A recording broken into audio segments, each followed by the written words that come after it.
Well, it's interesting to hear that word used here, for instance, in France, because it's a slightly loaded word in the New World, North America, Latin America, South America.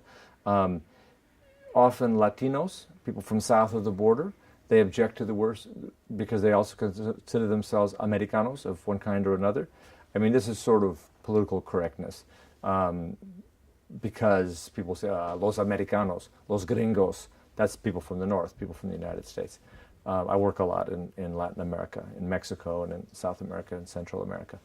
And so America means the whole place in that context.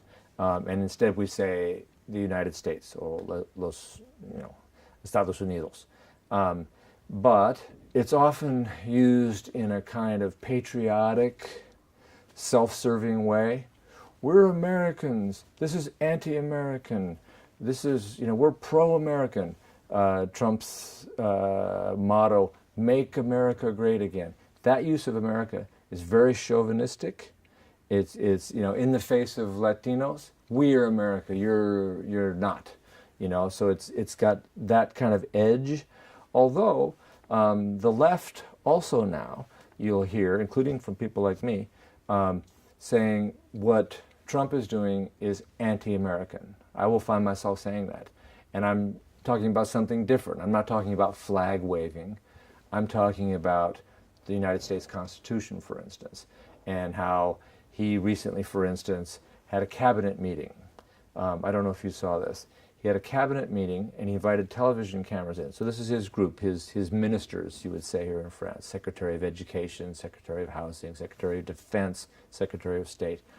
And he had them go around and each talk about how thankful they were, how grateful and blessed they were to be working with the great President Trump. It was something you would see in Pyongyang, North Korea. It was unbelievable, unprecedented in United States history. There's never been a meeting like this of a president's, and on television, the humiliation of these individuals, so undemocratic, so gross. It's hard not to use a word like anti-American or just, this is not America. Where are we? What are we doing? Is this the emperor? What are we doing? So I find myself using the word America in a different way than I used it a year ago.